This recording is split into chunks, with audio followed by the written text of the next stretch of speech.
రాష్ట్రంలో అధిక వర్షాల వల్ల ప్రత్యేకంగా జగ్గయ్యపేట కాన్స్టిట్యున్సీలో పాలే రోడ్డు రెడ్ నాయక తండ చేసాం. మరి చాలా గ్రామాలు కూడా దెబ్బతిన్నాయి. ప్రత్యేక రెడ్ నాయక తండగా పాలే రోడ్డు ఉండటం వలన చాలా ఇళ్ళు దెబ్బతినిపోయినాయి. అదేవిధంగా పంటలు దెబ్బతినిపోయినాయి. కొన్ని చోట్ల గేదెలు కూడా పోయినాయి. మరి వాళ్ళు ఆదుకోవడం కోసం ప్రభుత్వ పరంగా కూడా అన్ని విధాలు కూడా ప్రభుత్వం రికార్డ్ చేసుకుంటున్నారు. అదే కాన్స్టిట్యున్సీలో జగ్గయ్యపేట టౌన్లో కానీ రెడ్ నాయక తండ కానీ బోదాడ విలేజ్, అగ్గురార విలేజ్, రావిరాల, అదేవిధంగా మరి జయంతిపురం ఏరియాలో కన్నిగించిపురం మండలం కూడా డ్యామేజ్ అయింది. ప్రత్యేకంగా వర్షామండలం చిట్యాల కొన్ని గ్రామాలు, నందిగా మండలంలో ఉన్న కొన్ని విలేజ్ కూడా పంట నష్టం జరిగినాయి. అదేవిధంగా ఆస్తి నష్టం పోయినాయి. వాటన్నిటి కూడా ప్రభుత్వ పరంగా మొత్తం రికార్డు ముఖ్యమంత్రి గారు కూడా పదే మొత్తం మానిటరింగ్ చేస్తా ఉన్నారు. రౌండ్ ది క్లాక్ నైట్ కూడా మరి ముఖ్యమంత్రి చంద్రబాబు నాయుడు గారు పూర్తిగా మానిటరింగ్ చేస్తూ ఉన్నారు.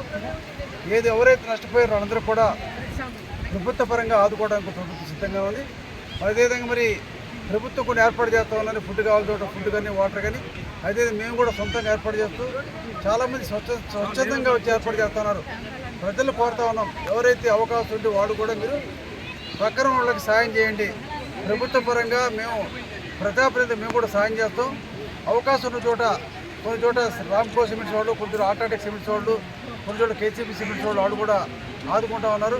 అదేవిధంగా స్తోమత ఉన్న వాళ్ళు, అవకాశం ఉన్న వాళ్ళందరూ కూడా ఎవరైతే ఆపదలు ఉన్నారో ఆదుకోవాలని చెప్తాను. తప్పకుండా ప్రజలు కూడా ఒకటే హామీ ఇస్తాను. ఎవరైతే నష్టపోయారో వాళ్ళు పూర్తిగా సచివాలయం ద్వారా రెవెన్యూ రికార్డు ద్వారా రెవెన్యూ వాళ్ళ ద్వారా రికార్డ్ చేసి ఏ నష్టపరిహారం ఇవ్వడానికి కూడా ప్రభుత్వంతో తప్పకుండా సాయం చేస్తామని తెలియజేస్తాం.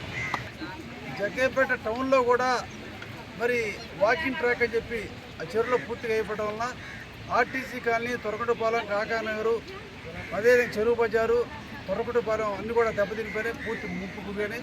ఆ రోజు రైతు కనుక ఆ వాకింగ్ ట్రాక్ ఏంటంటే ఎర్రకాలువకి, మున్నేరికి, అదేవిధంగా పూర్తిగా వేపల వాకి కూడా అడ్డంగా నీళ్లు మట్టి పోసారు. ఆ మట్టి కట్టలు తెంపపోతే పూర్తిగా ఇంకా చాలా డ్యామేజ్ అయి ఉండేది. మరి అవి కూడా జగ్గయ్యపేట పట్టణం మెట్టిగూడెం కావచ్చు, కాకినాడలో కావచ్చు, అదేవిధంగా ఇలేంపేట, కృష్ణంపేట, బల్స్పాట్ రోడ్డు కూడా పూర్తిగా డ్యామేజ్ అయిన వాళ్ళకు కూడా మరి పూర్తిగా ప్రభుత్వ పరంగా నష్టపోయి మొత్తం రికార్డు తీసుకుంటా ఉన్నాం. వాడు ఎక్కడైతే ఆహారం లేదో వాడికి ఫుడ్ ఏర్పాటు చేయడం, డ్రింక్ ఏర్పాటు చేస్తా ఉన్నాం. ఇంకా ఎవరైనా స్తోమత ఉన్న వాళ్ళు కూడా వాళ్ళ సాయం కోరుతా ఉన్నాం.